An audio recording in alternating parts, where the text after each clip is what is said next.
Hello everyone, welcome to the video on long short-term memory LSTM and gated recurrent units GRUs by Society of Artificial Intelligence or SOAI. I am Ritul and these slides are created by my colleague Tushar. Let's start. Learning so far. When we have a recurrent neural network as shown below, suppose we calculate loss at fifth time step. The loss was generated because the S was not computed properly, hence was 1S2 not computed properly. In the same way, the values of states till time step 5 were all not computed properly. S was not computed properly because W on which depends was not in a right one S1 configuration. The loss at time step 5 is high because the weights in weight matrix of W are not in a correct configuration. This feedback needs to go back to W through S. Is not one S1 good, hence W is not good enough, so W needs to change. To give the feedback needs to travel through S4 all the way up to S1 and then finally to W. In this way, we show that if we have such a long chain, we can have two types of problems. The first problem is vanishing gradients. In this gradient is going to be a product of many terms, and if all these terms are very small, then the gradients will vanish. The second problem is exploding gradients. Gradients is going to be a product of many terms, and if all these terms are very large, then the gradients will explode. Problem with RNNs. At each new time step, the old information gets morphed by the current input.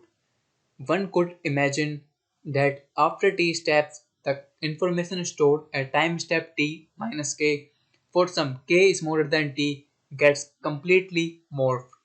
Even during backpropagation, the information does not flow well. Whiteboard analogy. Have a look at the image of the whiteboard below. As you can see that when we keep on putting new information at every new time step onto the board, it becomes really hard to extract or determine the information that was put on the board at the first time step. Problem. In the very same way, when we have long sequences and we want the initial input, say x, to contribute to the output, it becomes difficult to find out how is one and one contributing to the output. Solution to the problem. Let's try to understand our strategy using the following example. We have the values of A, B, C and D as follows. If we want to compute, then we have to do the whole AC multiplied with BD plus A plus AD. Strategy. Selectively write on the board. Selectively read the already written content. Selectively forget or erase some content. We calculate first three steps and write them on our whiteboard. After calculating the value of BD, we have used it in the equation BD plus A. Now, we do not require to store or remember the value of BD any longer. Here is where selective forget comes. We erase the content which is no longer useful, value of BD, or replace it with new information or content. Notice value of BD is selectively forgotten and replaced with information of another equation. Now, from the previously calculated results, we had to selectively read the already written content on the whiteboard, the values of AC and BD plus A only. Now, we will calculate the value of AD. We can erase any of the two values of AC and BD plus A using selective forget, as we no longer need them, and replace it with the value of AD. Observe the use of selectively write strategy. As you can see in all the above steps, we are selectively writing the overall result of all the equations instead of breaking and writing the results of even the subparts of the equations. Selectively write a strategy helps us to express main fundamentals in a very concise way using very less space. Now, we can calculate the result of final equation keeping all the necessary content on the board and removing all the unnecessary content. To calculate ED plus AC multiplied with BD plus A, we needed the values of AC multiplied with BD plus A and AD. So we kept them on the board and deleted all the unnecessary values. Our strategy helps us to keep all the unnecessary values in use and discard unnecessary values which are no longer required, keeping the process of reaching the final goal much efficient and tidy. Real world example of longer sequences. The review statement initially gives a negative impression about the movie, but somewhere in the middle, the review statement tells us how movie changed its pace and also tells us about the great performance given by the lead actor. Overall, we want to classify this review as a positive review. Ideally, we want to forget the information added by stop words a, the, etc. Selectively read the information added by previous sentiments, bearing words awesome, amazing, etc. Selectively write new information from the current word to the state.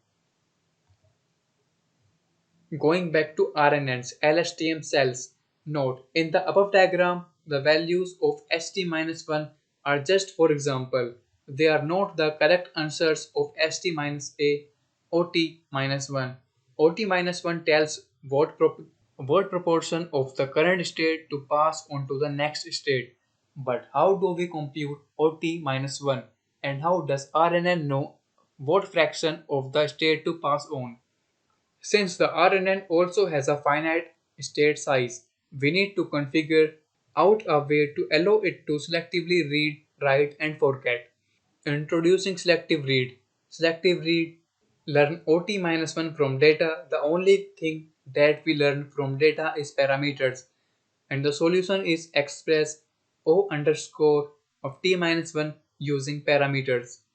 OT is called the output gate. Finally, St bar is equal to sigma of uxt plus wht-1 plus b, and St bar thus captures all the information from the previous states ht-1 and the current input xt.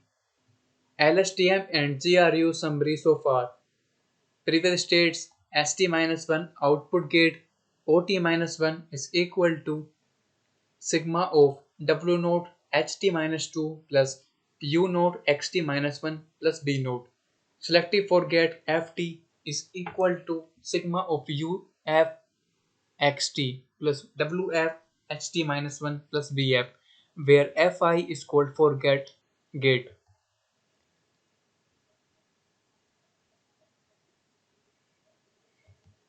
Society of Artificial Intelligence, thank you.